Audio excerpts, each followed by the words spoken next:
Hello, I am a single woman in my 60s.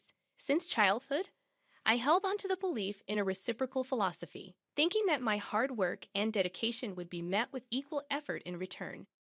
This mindset extended to my relationships, where I believed treating others kindly would result in receiving kindness in return. Even after marriage, I continued to hold this belief, assuming that by being considerate to my husband, he would reciprocate. In today's world, women aren't expected to sacrifice as much. But during my era, societal expectations were different. I willingly made sacrifices for my husband and children, confident that my efforts would contribute to future happiness. However, my marriage and family life didn't unfold as expected. Despite my early mornings and diligent work for the family, complaints and mistakes overshadowed appreciation. At that time, no one mandated that I live this way. I was an ordinary person who married a coworker 4 years my senior due to societal expectations. Despite the societal norms for married women to quit their jobs, I became a full-time housewife after giving birth to my daughter. I had no regrets. I believed it was a natural course of action for family life. Though my life wasn't glamorous like TV dramas, it felt easy and stable. Around my daughter's ninth grade, tragedy struck when my mother passed away suddenly from a heart attack. While mourning her loss, I discovered my husband's affair. In the midst of my grief, he found joy elsewhere, becoming uncaring and eventually demanding a divorce. Despite my determination to avoid divorce, my husband's behavior became unbearable. Divorce wasn't as socially acceptable back then, and despite an irresponsible and unkind husband, I resisted the idea. Looking back, I realized my naivety, but more was at stake. My daughter, witnessing the turmoil, felt the impact. Despite my refusal to divorce, I found myself in a deeply miserable situation. During a heated argument about our impending divorce, my father unexpectedly visited.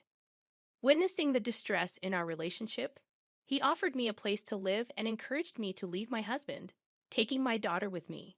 Having recently lost his wife and observed his daughter in an unhappy marriage, my father convinced me that persisting in such a difficult situation was futile. Feeling the weight of his concern, I yielded to my husband's request for a divorce. In return, my husband provided me with $3,000 in cash. With my father's support, I secured a two-bedroom townhouse to live in with my daughter, starting anew. I anticipated the need to work hard to support my daughter, fearing judgment from society for being a divorced woman with a daughter. This concern was particularly heightened as my daughter entered adolescence. During this challenging period, my daughter expressed typical desires of her age, lamenting the perceived consequences of her parents' divorce. Despite the emotional hurt, I knew I couldn't dwell on them forever, determined to provide for my daughter. I embarked on the journey of seeking stable employment. However, being an older divorced woman with a child made securing a job challenging. Undeterred, I took on multiple part-time and nighttime jobs, even engaging in freelance work at home whenever possible. As time passed, my daughter advanced to her senior year of high school. Despite financial constraints, she excelled academically, finding her own way to thrive. Motivated by my desire to ensure her future, I secured a job at a 24-hour restaurant, working 12-hour shifts. Two-thirds of my earnings were diligently saved for her college tuition.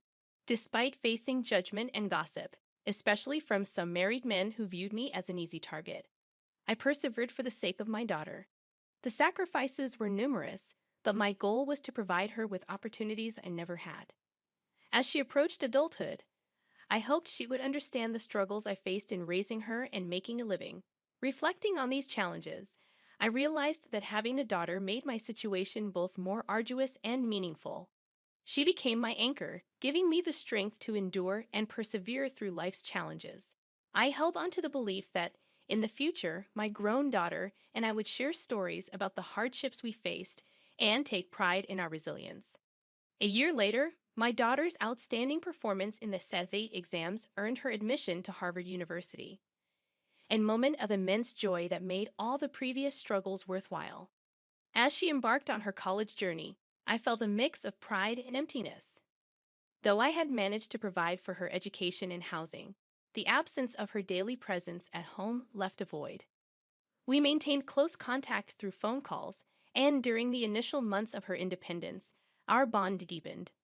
Her newfound affection and connection were a source of comfort, and I cherished our evolving relationship. Despite the challenges, my daughter graduated from college without financial setbacks, fulfilling a dream we had worked hard to achieve. Anticipating that we could live together again, I was surprised when she secured a job at a defense corporation and chose to live independently. To support her, I took a bank loan and contributed to the down payment for a condo near her workplace.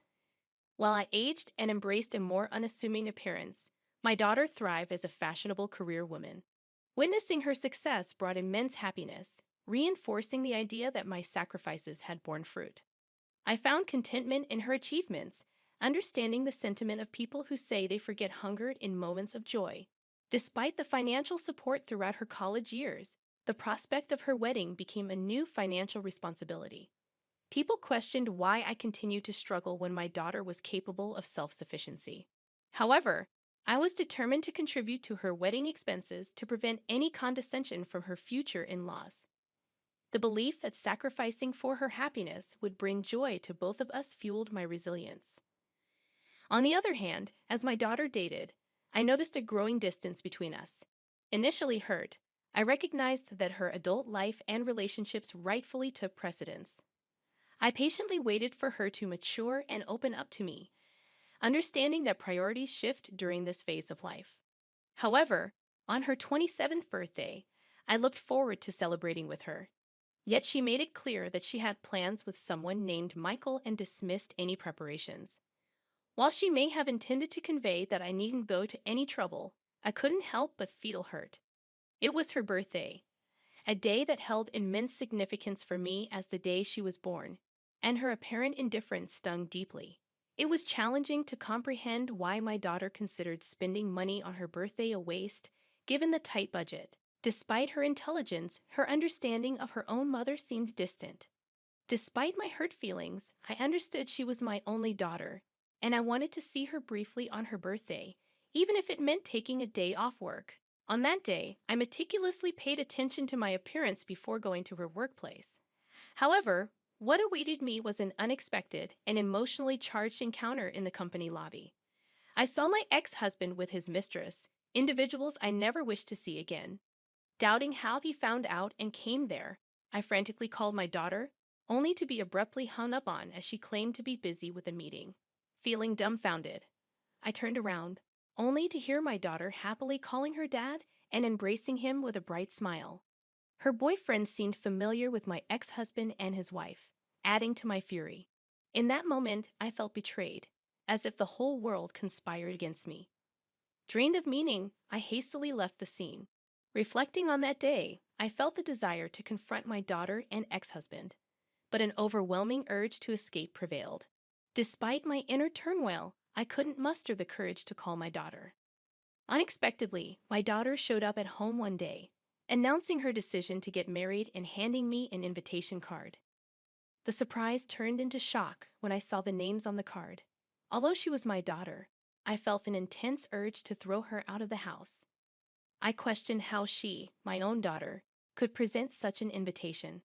I confronted her, expressing my hurt at being treated like a guest at her wedding, emphasizing my role as her mother.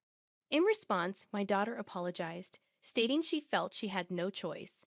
Despite her desire to marry Michael, she faced scrutiny from his parents over every detail about her. The situation left me grappling with complex emotions, torn between hurt and the desire to understand my daughter's perspective on her life-changing decision. The revelation from my daughter about her concerns regarding my divorced past and the challenges of being a single mother struck me deeply. She explained that revealing this truth could jeopardize her chances of marrying her boyfriend, as her potential in-laws might disapprove. In the face of this revelation, I couldn't help but express my frustration, reminding her of the sacrifices and struggles I endured to raise her, work at a restaurant, and fund her education. My daughter's response, however, her response stunned me. She dismissed the past, stating that her father and his new partner, the woman who played a role in breaking our family, had already met with her future in-laws. In her perspective, The present was what mattered most, and she prioritized her desire for a comfortable life over the difficulties we faced before. Feeling hurt and regretful, I spoke harshly to her for the first time in my life, expressing my disappointment in her attitude. In turn, she suggested that if I wanted to drop her from my life, I should repay her for the money I spent raising her. This exchange led to a heated argument, and she left my house in anger, proclaiming that we were now strangers. Devastated by the turn of events, I questioned the purpose of saving money for her wedding and felt a deep sadness when I looked at the wedding invitation she had left behind, with a different name printed where mine should have been. 3 years later, I received news that my father, who had been living independently to avoid burdening me, had fallen ill. Sadly, I learned about his condition only after his passing. The realization of being a poor daughter to him hit me hard. A few months later, I inherited a small condo where he had lived, a bittersweet reminder of the family ties and struggles that shaped my life. Upon realizing that I had money saved from my daughter's wedding in the savings account, I decided it was time to live for myself, even if it seemed somewhat late in life. I pondered the idea that in today's world, trusting only one child and sacrificing for them might not be the most fulfilling path. It was a realization that I should prioritize my own desires and needs before it became too late for me to enjoy life. As I contemplated this shift in perspective, a real estate broker and close friend from the restaurant where I worked suggested that I consider what I truly wanted to do. Despite societal expectations for women to sacrifice, I felt a desire to break free from that mold and live for myself. I harbored a feeling of regret and sorrow for the sacrifices I made over the years, and I yearned to pursue personal fulfillment. Inspired by my friend, I embarked on studying the real estate business and even delved into auction biddings. With some savings and money from selling my late father's condo, I seized the opportunity to take on a new challenge. In the surprising turn of events, I became a building owner overnight, residing in a prime location.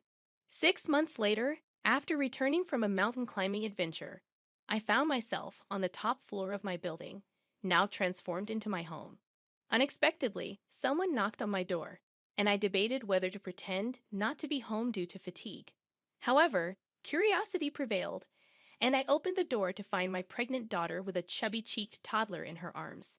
Tearful and distressed, she explained that she had been deceived by her husband, who turned violent and had affairs. Faced with impending childbirth and raising her young daughter, she sought refuge with me, despite my initial shock and the lingering hurt from our previous arguments. I couldn't turn my back on my daughter in need. She revealed that she had heard about my newfound success in real estate and wanted assistance. Despite the painful history between us, she pleaded for help, pointing out that she had a share in the money I had acquired from my wedding savings and inheritance. Caught between anger and compassion, I couldn't deny my daughter's plea for help.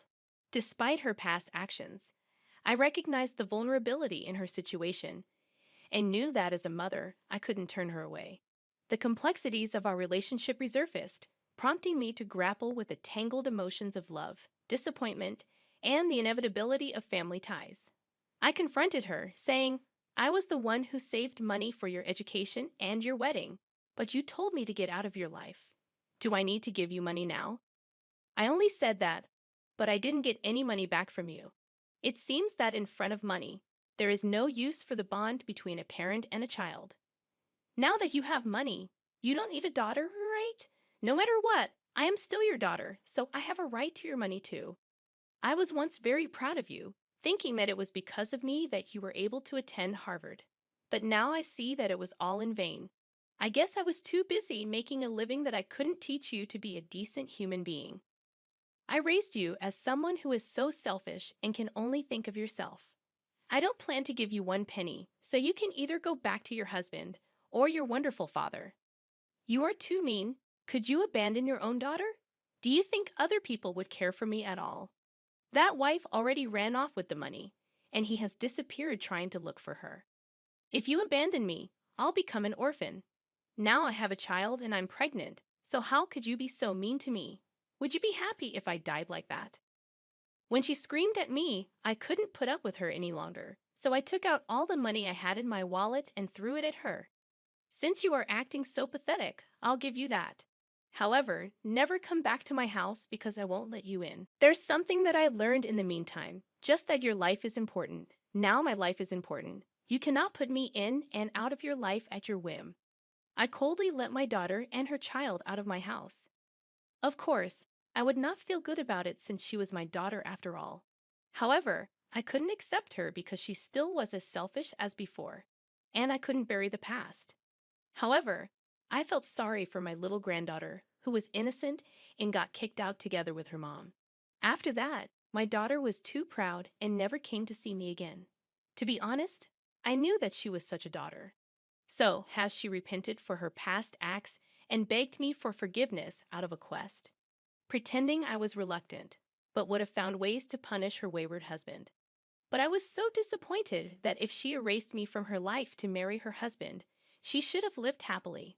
Why did my husband and my daughter turn out that way, even though I lived a hard life? Now I see that the only person who is living a life the way I want to is only me alone. Thus, if anyone is living a life like I did on behalf of others, I want to say this one thing for sure.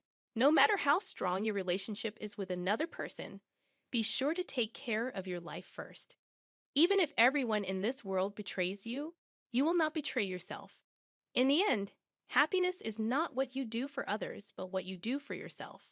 I want to give that message through my story here. Even though it may seem like a life that's only felt half, I plan to try to fill that remaining half from now on for complete happiness. Thank you for listening to my story. I hope all goes well for you today, and good fortune will be with you. Please cheer for me and write your comments of wisdom in the comments section. Pressing like and subscribing is a big help to me. Have a wonderful day, everyone.